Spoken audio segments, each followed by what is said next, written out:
Hello traders. तो आज की इस वीडियो में हम लोग कंप्लीट स्टॉक मार्केट का बेसिक यानी कि कंप्लीट स्टॉक मार्केट का इंट्रोडक्शन इस वीडियो में समझने वाले हैं कि स्टॉक मार्केट क्या है, किस तरीके से इसमें चीज़ें काम करती हैं एंड स्टॉक मार्केट के अंदर हमें क्या कुछ किस तरह से देखने को मिलता है ना, किस तरीके से चीज़ें स्टॉक मार्केट के अंदर चलती हैं। तो चलिए सबसे पहले हम लोग इन्हीं चीज़ों के बारे में बात कर लेते हैं। एंड इस वीडियो को स्टार्टिंग में मैं आपको ये बता दूँ कि वीडियो इतना सिंपल होने वाला है इसकी आप में से जो बंदे स्कूल में पढ़ते हैं ना वो भी बहुत ही आराम से समझ जाओगे, यानी कि 5th और 6th क्लास का बंदा भी इसको आराम से समझ जाएगा। मैं इस वीडियो को इतना सिंप्लीफाई करके बताने वाला हूँ इस वीडियो के अंदर सारी चीज़ों को, ठीक है। तो चलिए अभी इस वीडियो को स्टार्ट करता हूँ। देखिए, तो सबसे पहले हमारे पास एक कंपनी है। मान लीजिए कि हमारे पास ये एक कंपनी है, फॉर एग्जांपल टाटा पावर का ही एग्जांपल ले लेते हैं, ठीक है। तो हमारे पास एक कंपनी है जिसका नाम टाटा पावर है ना। अब उस टाटा पावर कंपनी के जो शेयर्स हैं वो कितने हैं? तो दोस्तों शेयर तो कंपनी का एक ही होता है, ठीक है। तो शेयर कंपनी के पास ही होता है, शेयर कंपनी का एक ही होता है। एंड वो जो शेयर हैं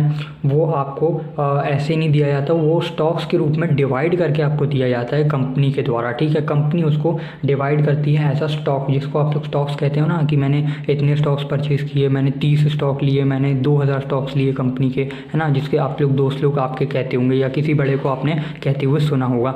तो उसके हिसाब से जो है कंपनी अपनी वैल्यू के हिसाब से अपने स्टॉक्स को डिवाइड करके आपको देती है, यानी कि स्टॉक्स बनाकर देती है, एक शेयर को स्टॉक बनाकर आपको देती है ना।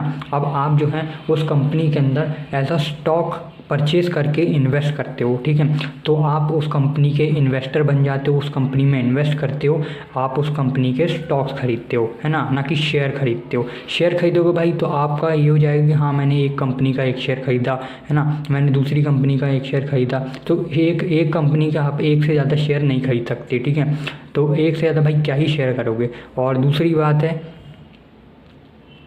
और हाँ बाकी हम बात करते हैं कंपनी की वैल्यू के हिसाब से किस तरीके से कंपनी अपने शेयर्स को या स्टॉक्स को, है ना, डिवाइड करती है। देखो, कंपनी जो अपने शेयर्स को स्टॉक्स को डिवाइड करती है अपनी कंपनी के वैल्यू के हिसाब से डिवाइड करती है कि उनकी जो कंपनी की वैल्यू है वो अभी कितनी है या उस टाइम कितनी है ना, जो भी रहता है तो उसके हिसाब से डिवाइड करती है। मान लीजिए इस कंपनी की टाटा पावर की जो वैल्यू है वो हमारी 10 लाख रुपये की वैल्यू है, 10 लाख रुपये की कंपनी की वैल्यू है टाटा पावर की, ठीक है। तो टाटा पावर की कंपनी की वैल्यू 10 लाख रुपए है। अब कंपनी ने उसको डिवाइड कितना करना चाहा तो भाई कंपनी बोलती है कि हम इसको डिवाइड कर देंगे भाई 1 लाख से, ठीक है। अब 1 लाख हम इसके स्टॉक्स आपको बनाकर दे देंगे, ठीक है। 1 लाख स्टॉक्स आपको बनाकर दे देंगे पब्लिक को, ठीक है। पब्लिक को 1 लाख स्टॉक्स बनाकर कंपनी ने दी। अब पर स्टॉक उस कंपनी के एक स्टॉक की वैल्यू कितनी आई, है ना, एक स्टॉक की, या आप लोग एक स्टॉक की वैल्यू कितनी आएगी तो 10 रुपये की एक स्टॉक की वैल्यू आपको पड़ेगी, ठीक है, उस कंपनी के यानी कि टाटा पावर के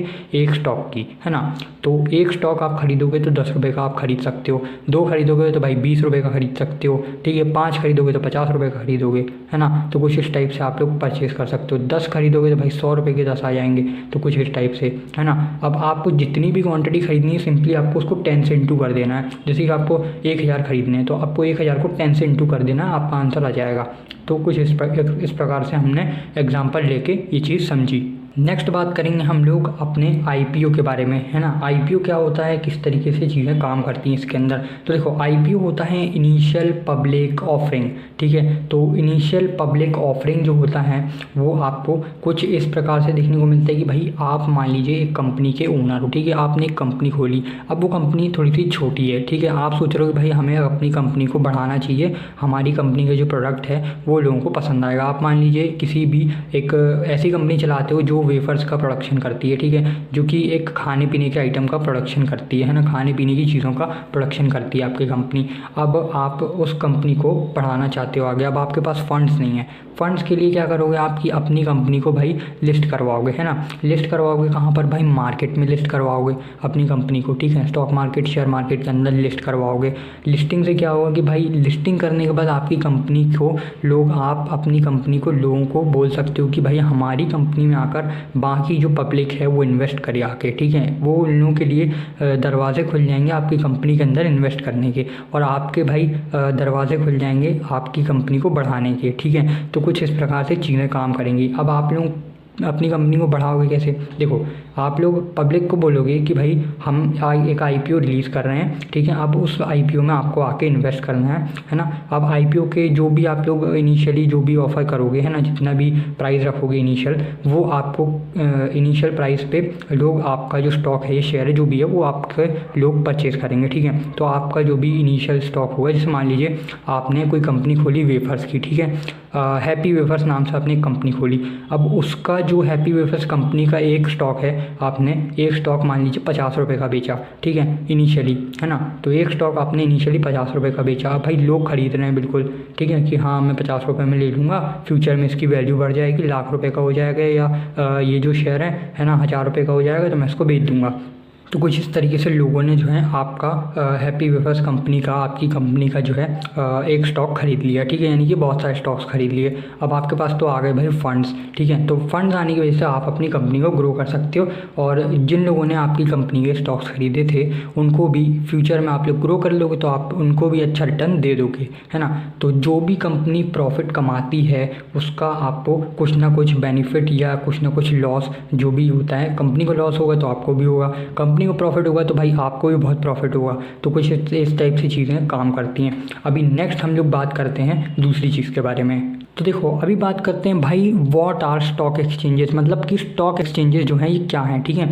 तो स्टॉक एक्सचेंजेस के बारे में हम लोग सीधी शब्दों में बात करें तो ये जो स्टॉक एक्सचेंजेस हैं भाई, ये होती हैं एक ऐसी जगह जहाँ पर आप अपनी स्टॉक्स को, यानी कि अपनी जो कंपनी है उसको लिस्ट करवाते हो। जैसा कि मैंने आपको थोड़ी देर पहले बताया कि आपने एक कंपनी खोली, अब आपको उस कंपनी को IPO रिलीज़ कराने के लिए उस कंपनी को लिस्ट करवाना पड़ेगा। तो लिस्ट आप लोग कहाँ पे करवाते हो? एक स्टॉक एक्सचेंज के अंदर लिस्ट करवाते हो। अब हर एक कंट्री के अंदर अभी तो फ़िलहाल अपनी अपनी खुद की स्टॉक एक्सचेंज आ चुकी है ना। इंडिया के अंदर मेजरली 2 स्टॉक एक्सचेंजेस हैं। एक का नाम है भाई BSE, यानी कि बॉम्बे स्टॉक एक्सचेंज, ठीक है। बॉम्बे स्टॉक एक्सचेंज BSE डाल दोगे भाई, गूगल पे सर्च करोगे आ जाएगा, कोई दिक्कत नहीं है ना। नेक्स्ट जो बात करते हैं भाई वो है NSE, है ना, यानी कि अपनी नेशनल स्टॉक एक्सचेंज, ठीक है। नेशनल स्टॉक एक्सचेंज, ये 2 स्टॉक एक्सचेंजेस हैं हमारे इंडिया के अंदर में, है ना। इंडिया में यही 2 स्टॉक एक्सचेंजेस है, इसके अलावा कोई दूसरी नहीं है अभी, है ना। इनके बारे में बात करते हैं कि भाई ये जो स्टॉक एक्सचेंजेस हैं इनके अंदर क्या कुछ सीन चलता है, किस तरीके से चीज़ें काम करती हैं। तो ये जो स्टॉक एक्सचेंजेस हैं एक कंपनी के स्टॉक्स को नहीं बेचती हैं, यानी कि एक कंपनी के स्टॉक्स इस पर लिस्ट नहीं होते हैं ना। तो बहुत सारी कंपनीज के स्टॉक्स लिस्टेड होते हैं। मान लीजिए 1000 से ज़्यादा कंपनी के स्टॉक्स इस पर लिस्टेड होते हैं। BSE पे, यानी कि बॉम्बे स्टॉक एक्सचेंज पे जो है 1000 से ज़्यादा स्टॉक्स जो हैं लिस्टेड हैं, 2000 से ज़्यादा स्टॉक्स लिस्टेड हैं, ठीक है। लेकिन इस पे जो है NSE पे भाई 5000 से भी ज़्यादा स्टॉक्स जो हैं, यानी कि 5000 से भी ज़्यादा कंपनीज जो हैं लिस्टेड हैं, ठीक है। तो कुछ इस प्रकार से जो है इन दोनों में काम करती चीज़ें। अब भाई लोगों का सवाल होगा यार इन दोनों में से बड़ा कौन सा है ना, यानी कि इन दोनों में से भाई किंग कौन है? तो भाई देखो, दोनों ही अपनी अपनी जगह पे किंग है। आपको जिसके साथ जाना हो आप लोग उसके साथ जा सकते हो, है ना। एंड एक चीज़ और मैं इंक्लूड करना चाहूँगा इसी में कि भाई देखो, ये जो अपना मान लीजिए निफ्टी 50 है, ठीक है। निफ्टी 50 जो बताता है वो आपको जो है NSE, यानी कि नेशनल स्टॉक एक्सचेंज के अंदर जो 50 कंपनियाँ हैं टॉप की, वो किस तरीके से परफॉर्म कर रही हैं उसका डाटा आपको बताता है ना। उसकी चीज़ें आपको बताता है, उसका डाटा बताता है कि भाई अभी ये जो 50 कंपनियां हैं ये इतनी ऊपर जा रही हैं या इतना नीचे जा रही हैं, है ना। तो कुछ इस प्रकार से आपको वो सभी चीज़ें बताई जाती हैं किसके अंदर, निफ्टी 50 के अंदर, है ना। अभी हम बात करेंगे भाई सेंसेक्स की, ठीक है। तो सेंसेक्स बताता है हमारा ये, यानी कि BSE बॉम्बे स्टॉक एक्सचेंज के बारे में, कि बॉम्बे स्टॉक एक्सचेंज के अंदर किस टाइप से चीज़ें काम करती हैं, है ना। तो किस टाइप से बॉम्बे स्टॉक एक्सचेंज के अंदर में 30 जो टॉप की कंपनियां हैं, 30 टॉप कंपनीज जो हैं वो किस टाइप से परफॉर्म कर रही हैं बॉम्बे स्टॉक से एक्सचेंज के अंदर, है ना। नेक्स्ट हम बात करते हैं भाई बहुत ही ज़्यादा इंपॉर्टेंट टॉपिक एंड बहुत सारे लोगों का इस पर सवाल रहता है, ठीक है। तो इन्वेस्टिंग बेस्ट है या फिर ट्रेडिंग? देखो, सबसे पहले समझ लो कौन सी चीज़ किस तरीके से काम करती है। देखो, इन्वेस्टमेंट जो है भाई आपकी हमेशा लॉन्ग टर्म रहेगी, इन्वेस्टमेंट जो आपकी हमेशा लॉन्ग टर्म रहने वाली है ना। अब दूसरी बात ये है कि लॉन्ग टर्म मतलब कितना लॉन्ग टर्म, भाई कितना भी हो सकता है लॉन्ग टर्म, ठीक है। वो उसका डिपेंडेंस कुछ भी नहीं है कि आप लोग कितने टाइम तक के लिए अपना जो स्टॉक्स हैं, जो भी शेयर्स हैं वो होल्ड कर रहे हो, है ना। मेन उसमें होल्डिंग ही काम आती है और कुछ भी काम नहीं आता, ठीक है। तो सबसे बड़ी बात तो मैंने आपको यही बता दी कि ये जो है चीज़ लॉन्ग टर्म में काम आती है। अब इसका एक और गोल्डन रूल सुन लो, इसकी एक और गोल्डन चीज़ ये है कि जब भी आप किसी भी जगह पे किसी भी स्टॉक के अंदर है ना इन्वेस्ट करोगे तो वहाँ पे जो है आपकी कंपाउंडिंग चलती है भाई साहब, ठीक है। कंपाउंडिंग आपकी चलेगी। अब मान लो आपने किसी ऐसी जगह पे इन्वेस्ट किया जहाँ पे आपको कंपाउंडिंग का वो है ना, तो वहाँ पे आपको कंपाउंडिंग मिलती है, तो आपका पैसा वहाँ कंपाउंड होगा। जैसे मान लो 2, ठीक है, फिर 4, फिर 8, फिर 16, फिर 32, फिर 64, इस तरीके से भाई कंपाउंडिंग चलती है वहाँ पे, है ना। तो ये हो गया कंपाउंडिंग का सिनेरियो अपना किसके अंदर, ये इन्वेस्टमेंट के अंदर, ठीक है। इन्वेस्टमेंट के अंदर आपका जो है ये कुछ कंपाउंडिंग का सिनेरियो बनता है। अभी नेक्स्ट हम बात करते हैं ट्रेडिंग के बारे में। यहाँ पे मैंने आपको बता भी रखा है, देखो लॉन्ग कितना भी हो सकता है, 2 साल भी के लिए भी आप कर सकते हो, है ना। 2 साल में अच्छा रिटर्न मिल गया तो भाई आप निकाल लो, ठीक है। 10 साल में अच्छा रिटर्न मिल गया तो निकाल लो, 40 साल में अच्छा रिटर्न मिल गया तो और अच्छी बात है, निकाल लो, है ना। लेकिन जितना कम टाइम में रिटर्न अच्छा मिल जाए उतना अच्छी बात है। नेक्स्ट हम बात करते हैं भाई अब ट्रेडिंग के बारे में। देखो ट्रेडिंग एक बहुत ही अलग चीज़ हो जाती है। ट्रेडिंग में भी बहुत सारी चीज़ें हैं, उसको आगे हम कवर करेंगे, बहुत ही डिटेल में कवर करने वाले हैं, ठीक है। चैनल पे और भी बहुत सारा इससे मार्केट से रिलेटेड कंटेंट आने वाला है, मार्केट से रिलेटेड बहुत ही सारी नॉलेज आने वाली है, तो चैनल को डेफिनेटली सब्सक्राइब कर लेना। तो चलो यार, अभी मैंने आपको सब्सक्राइब के लिए तो बोल दिया, आई होप आप लोग कर ही लोगे। तो देखो ट्रेडिंग में आप लोग कितना भी टाइम तक ट्रेड कर सकते हो, बट मैक्सिमम इसमें होता है 1 ईयर। इसमें लिमिटेशन होती है एक छोटी सी, कि आप लोग सिर्फ 1 साल के लिए ही इसमें ट्रेड कर सकते हो, है ना। 1 साल से ज़्यादा आपकी एक ट्रेड नहीं चलेगी, है ना। 1 साल से ज़्यादा आप लोग इसमें ट्रेड नहीं कर सकते हो। एक ट्रेड आपकी 1 साल से ज़्यादा के लिए प्लेस करके नहीं रख सकते, होल्ड करके नहीं रख सकते, है ना। तो बाकी आप लोग ट्रेडिंग तो सालों साल करते रह सकते हो, उसकी कोई टेंशन नहीं है ना। ट्रेडिंग एक ऐसा प्रोफेशन है जिसको आप सालों साल करते रह सकते हो। नेक्स्ट जो आपकी चीज़ है वो है आपका 6 मंथ का टाइम, 1 ईयर का मैक्सिमम टाइम एंड 7 डेज़ का टाइम, ठीक है। देखो आप लोग इसके बीच में भी कितनी भी टाइम तक कर सकते हो। मान लो आप लोग 6 की जगह 7 महीने तक ट्रेड चलाई अपनी, ठीक है। आपकी एक जो ट्रेड है वो 6 की जगह 7 महीने तक चल रही है ना। तो कुछ इस टाइप से आप लोग ट्रेड कर सकते हो। अब मान लो आपने एक ट्रेड आज लगाई, अब आपने उसको 7 दिन बाद क्लोज किया, जो भी आपको 7 दिन बाद प्रॉफिट मिला, है ना, तो वो प्रॉफिट आप लोग रख सकते हो, है ना। कुछ इस टाइप से चीज़ें होती हैं, उसके अंदर भी PNL होता है और भी बहुत सी चीज़ें होती हैं, वो मैं आपको आगे बताऊँगा, है ना। अब सेबी होती है, ठीक है। सेबी जो है मान लीजिए एक तरीके से ये मान लीजिए सरकार है इसकी, ठीक है। जो भी आप लोग स्टॉक मार्केट या शेयर मार्केट को देख रहे हो उसकी एक सरकार है सेबी, ठीक है। अब सेबी का मतलब क्या हो गया, देखो सेबी का यहाँ पे सीधे से मैंने मतलब लिख रखा है, देखो securities and exchange board of India, ठीक है ना। ये इसका मतलब हो गया भाई, जो मैंने यहाँ पर लिख रखा है आप लोग देख सकते हो। एंड इसके द्वारा जो कुछ रूल्स बनाए जाते हैं उनको हर एक कंपनी को फॉलो करना पड़ता है, हर एक कंपनी को उन रूल्स को फुलफ़िल करना पड़ता है, तभी जाकर उनकी जो चीज़ें हैं वो यहाँ पर इनके द्वारा यानी कि NSE BSE पे लिस्ट की जाती हैं सेबी के द्वारा, ठीक है। सेबी के जो रूल्स हैं उनको फुलफ़िल करने के बाद ही इन लोगों को लिस्ट किया जाता है यहाँ पर बॉम्बे स्टॉक एक्सचेंज के अंदर एंड NSE यानी कि नेशनल स्टॉक एक्सचेंज के अंदर। अभी हम लोग बात कर लेते हैं कि भाई आप लोग जो है किस तरीके से स्टॉक्स और शेयर्स को परचेज़ कर सकते हो मार्केट में। देखो स्टॉक्स और शेयर्स को परचेज़ करने के लिए आप लोगों को सबसे बड़ी एक चीज़ करनी पड़ेगी, आप लोगों को चाहिए एक डीमेट अकाउंट, ठीक है। डीमेट अकाउंट आपको खुलवाना पड़ेगा एंड उसके बाद आपको एक ब्रोकर चाहिए। अब भाई ब्रोकर पे ही आप लोग डीमेट अकाउंट खुलवाओगे, ठीक है। तो सबसे पहले आपको किसको ढूंढना है भाई, सबसे पहले आपको जो है ब्रोकर को ढूंढना है। ब्रोकर भाई आप कोई भी सिलेक्ट कर सकते हो, ठीक है। डिस्क्रिप्शन में मैंने लिंक दिया हुआ है, वहाँ से जाकर आप ब्रोकर पे साइन अप कर सकते हो, अकाउंट बना सकते हो, ठीक है ना।